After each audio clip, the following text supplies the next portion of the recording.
Ya,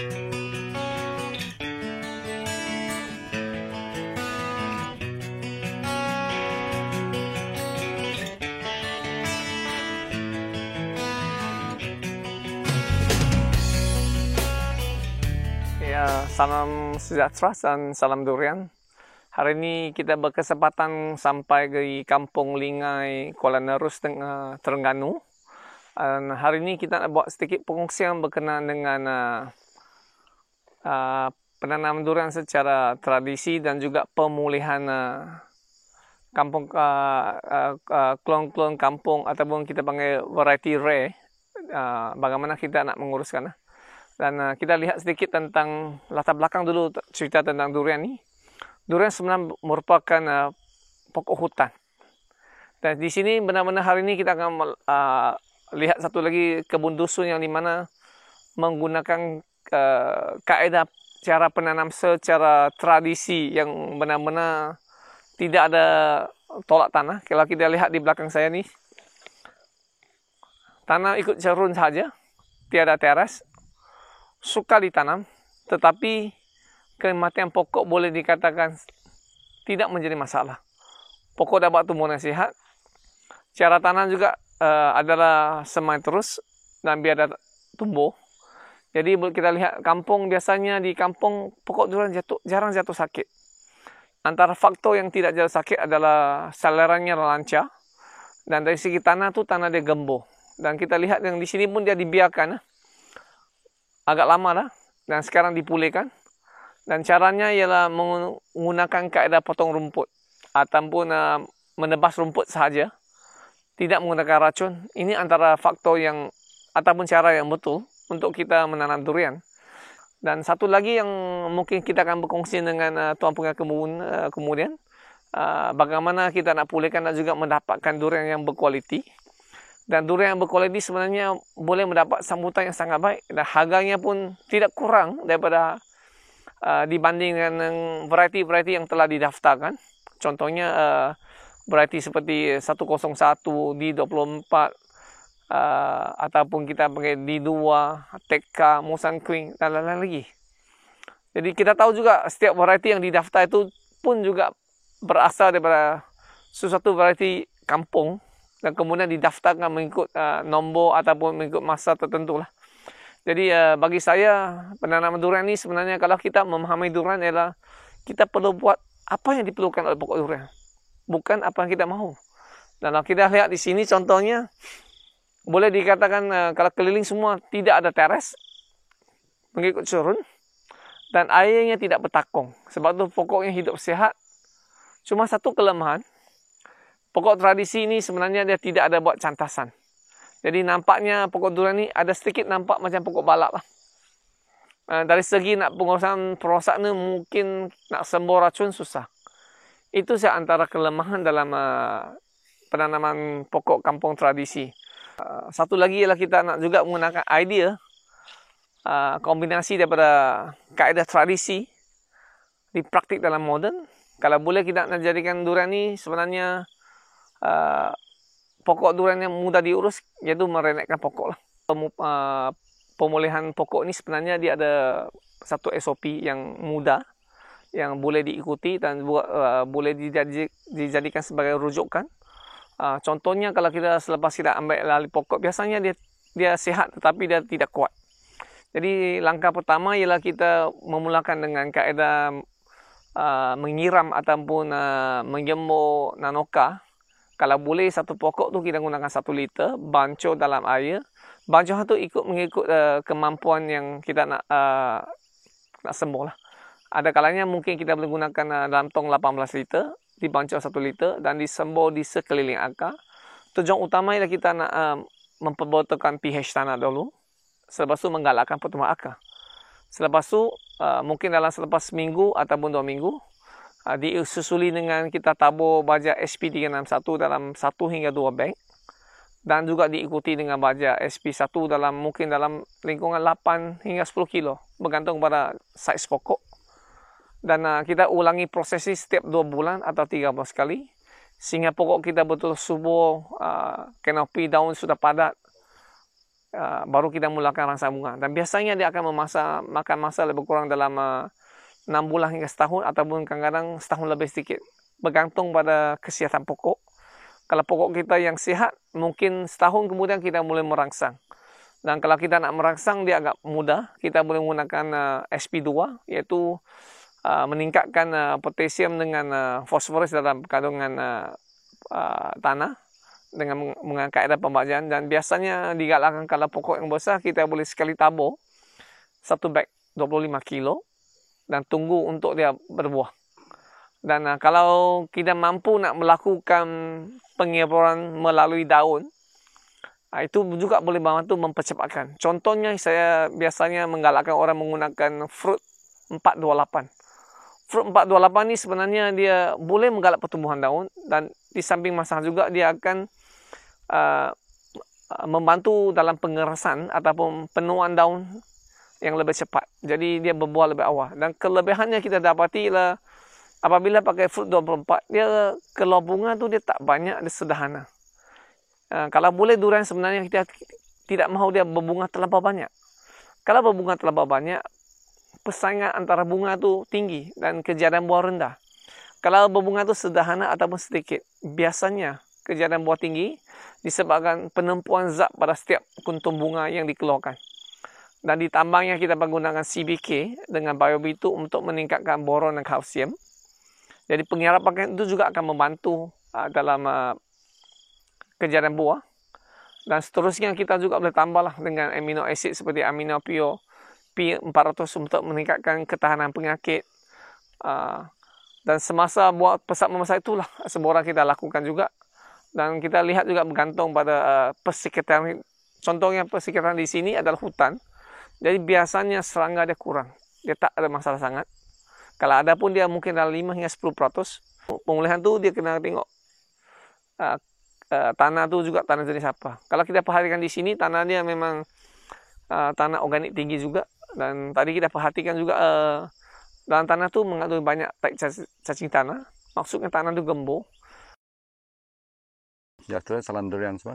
Saya kebun ni saya dah beli lebih kurang 12 tahun. Yang mana masa saya beli dulu, kebun ni memang disemak betul, semak. Saya baru ambil alih, ini tahun yang ketiga. The first year saya ambil alih, saya bersihkan semua sekali. Apa yang saya belajar macam dengan Mr. Lin, dengan Cik Ali pun, saya tahu apa yang penting kita kena terangkan buah pokok semua kena terang. Kena buang semua pokok-pokok, dan saya buang semua pokok. Pokok-pokok lain selain daripada durian, saya buang semua sekali. Yang mana masa itu memang semak betul. Lepas tu, selepas saya buang, saya masukkan piping untuk pokok-pokok tua sekalipun, saya pun masukkan piping. Lepas tu, bila dah terang semua sekali, saya masuk piping, saya masuk air semua. Saya masuk SP361. Ini tahun pertama. Tahun pertama bagi saya kira tahun pemulihan. Tahun pemulihan ni untuk pulih dulu, tahun yang pertama. Saya masukkan 361, lepas sebulan saya masuk SP1. Lepas SP1, bila dia dah pucuk, dia segar, dia dah 2 kali pucuk, saya masuk SP2. Lepas SP2 saya tunggu. Lepas tu, bila dia buah dah keluar, saya masuk SP4. Yang mana saya boleh kongsikan di sini, kebun durian kampung sekalipun, kalau kita ambil tahu, ambil cara dan pengurusan yang betul, kita akan dapat hasilnya yang suka dipercayai. Dulu saya boleh cakap dulu, masa saya ambil dulu buah ni putih. Biji dia putih, biji dia nipis. Tapi lepas saya buat benda ni, saya masuk semua baja yang betul, pembajak yang betul, macam Mr. Lin cakap, kita kena bagi macam durian nak, bukan macam kita mahu. Macam durian nak. Masa mana baja ni, masa mana baja ni. Itu yang perlu. Bila hasil dia tahun pertama saya buat, walaupun saya panggil tahun pemulihan, tapi hasil dia bagus. Buah yang mana putih, dah jadi mula-mula kuning. Lepas tu, masuk tahun yang kedua, tahun 2020, memang persentif kuning lebih banyak daripada yang putih. Alhamdulillah. Saya cakap. Jadi dari segi Tuan Haji ni yang rasa durian tu macam mana? Rasa dia memang berbeza, Mr. Lim. Rasa dia kalau dulu biasa. Mana orang sini panggil hambal, tawar.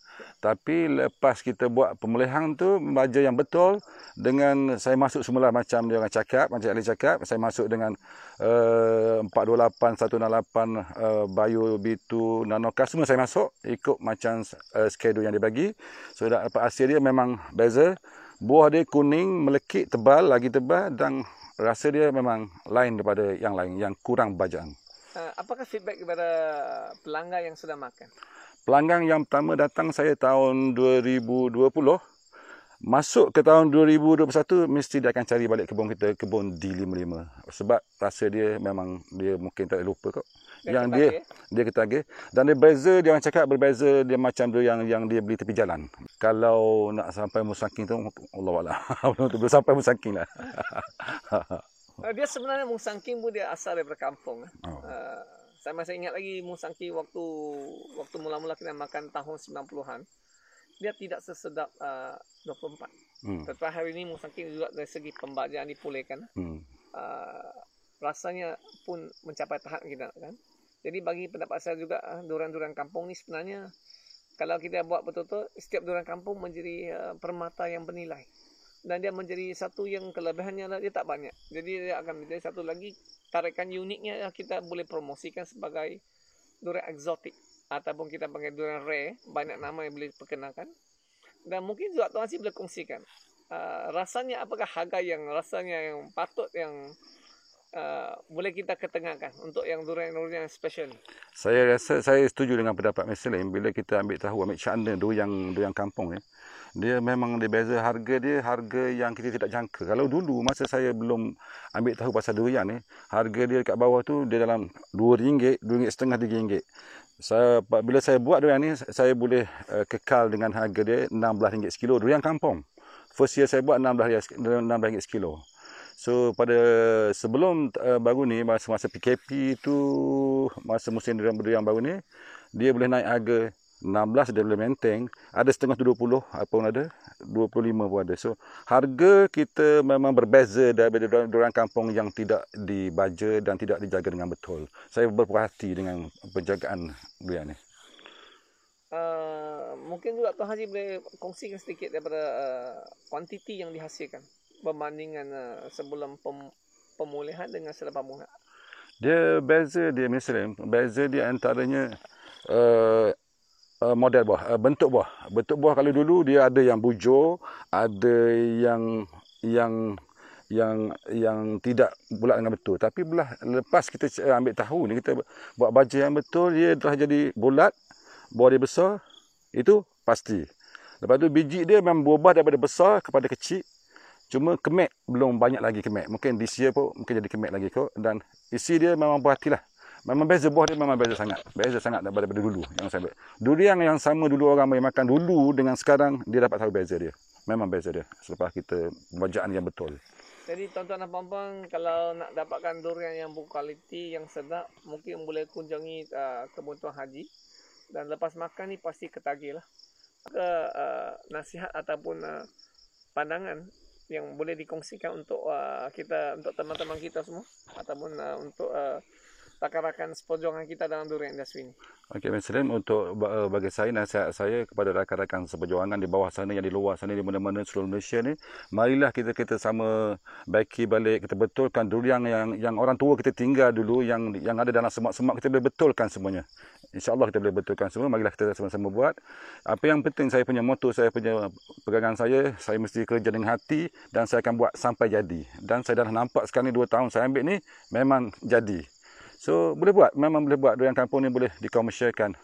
Boleh dikomersialkan dengan betul. Kalau perencanaan yang betul. Perencanaan yang betul, baja yang betul. Ikut pada SOP. Apa yang durian nak, bukan yang kita nak. Itu. Okey, satu lagi Tuan Haji. Kita tahu di sini ada satu keseronokan yang mungkin kita boleh kongsikan bersama. Di mana kita tahu teknik yang kita perkenal ni biasanya ada satu benda luar biasa selalu berlaku. Dia berlaku pada saya dah. Tapi juga saya nak minta Tuan Haji kongsikan. Apakah rahsia sebenarnya di sini yang keseronokan yang luar biasa itu?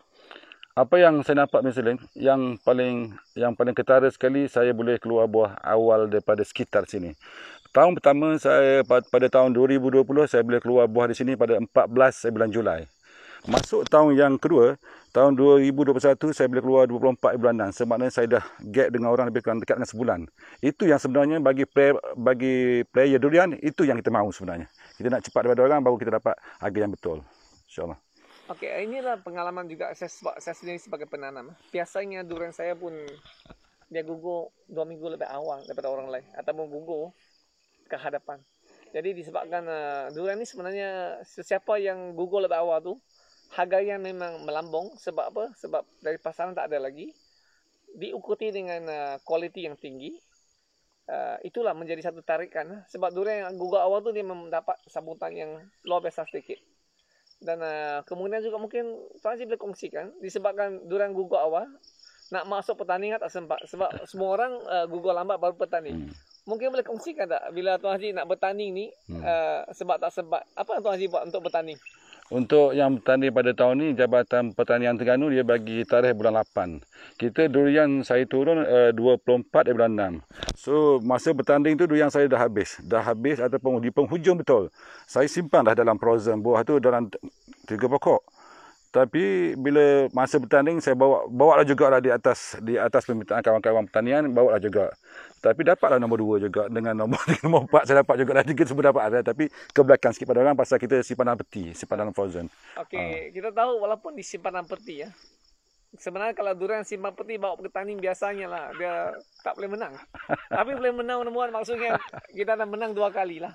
Jadi satu keseronokan dalam durian ni dia memberi kita satu kepuasan bukan hanya dari segi kita dapat menikmati, tetapi dia memberi kepuasan ialah dari segi usaha yang berterusan yang kita taburkan tu dapat diiktiraf dalam masyarakat.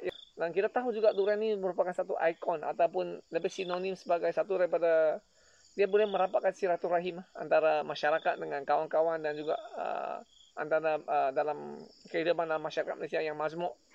Jadi saya rasa dalam durian ni kebaikan ialah bila sebut durian ni kita boleh duduk bersama. Hilangnya rasa was-was dan juga hilangnya rasa wasangka dalam antara kita semua kan. Ya, mungkin Tuan Haji boleh bagi sedikit pendapat lagi. Itu yang sebenarnya yang paling sedap sekali sebenarnya. Kita main durian ni kalau boleh, kepuasan pelanggan adalah kepuasan lebih daripada kita lagi. Kita nak yang pelanggan dulu perhati. Ini saya nampak ni pelanggan ni bukan daripada orang Melayu saja, bukan orang Kota Terengganu saja. Saya ada customer daripada Kelantan, ada Cina, daripada Kota Baru, ada India pun mari, semua mari. So dia suka menikmati. Mungkin dia bila dia rasa dah sekali dia nak lagi. Itu bagi pemain durian itu kepuasan sebenarnya bila orang dapat menikmati buah kita dengan kepuasan. Itu misalnya, itu sebenarnya. Kita tahu juga daripada menanam durian ni dia bukan hanya memberi kita kepuasan dari segi menikmati dan juga mungkin juga satu daripada dia juga imbuhan ataupun kita kata vitamin M kewangan. Tetapi juga dia sebenarnya juga boleh dikatakan memberi kita satu lagi yang kita tak terfikir, senaman. Bila kita bergerak dan berjalan kebun ni satu senaman yang sihat dan juga boleh hilang stres. Kita tahu juga dalam zaman sekarang ni memang kejar stres kan. Tapi bila masuk kebun ni rasa-rasa apa rasanya tadi? Itu memang betul lah. Yang penting sekali kesihatan sebenarnya. Saya ni bukan seorang pekebun durian. Saya kerja lain. Saya kerja luar, saya kerja kontraktor. Tapi saya untuk kesihatan saya, yang penting kesihatan sebenarnya. Saya boleh berjalan 1 kilo, 2 kilo sehari dengan keadaan naik bukit ni cukup segar. Tubuh kita turun pun dengan ringan. Itu. So saya syorkan kepada kawan-kawan yang nak bersara tu, jangan buat selepas bersara, buat sebelum bersara 4 tahun 5 tahun. Guna duit yang ada dulu, buat dulu sebelum bersara, bukan buat selepas bersara. Masa kita bersara dah dapat hasil dan dapat kehidupan kita. Tubuh kita segar, alhamdulillah, segar. So kita mengucapkan ribuan terima kasih kepada Tuan Haji kerana sudi berkongsi pengalaman yang bermakna. Dan pada masa depan lagi kita mungkin juga akan lagi berkongsi dengan pengalaman para petani yang di mana kita dapat mencari kepuasan bersama. Mungkin untuk apa yang kata-kata terakhir yang mungkin Haji nak tunjukkan pada semua orang lagi? Saya itulah yang pertama sekali saya mengucapkan ribuan terima kasih kepada Mr. Lim dengan kumpulan dia dan Cik Ali dengan Puan Fatimah datang daripada jauh daripada laut mari tengok kebun saya. Yang mana kebun ni memang saya rasalah hasil daripada buah tangan Cik Ali dengan Mr. Lim. Saya rasa hampir keseluruhan saya pakai skedul yang dia bagi. Hampir keseluruhan saya ikut je. Saya ikut daripada skedul yang Cik Ali bagi, itu saya ikut. Dan hasil dia alhamdulillah sekarang macam ni lah. So saya harap pada tahun depan insya-Allah kalau murah rezeki mungkin banyak lagi kawan-kawan boleh masuk sini, boleh datang menikmati durian saya sini di kebun saya di kebun D55. Terima kasih. Selamat datang semua dan sekian terima kasih.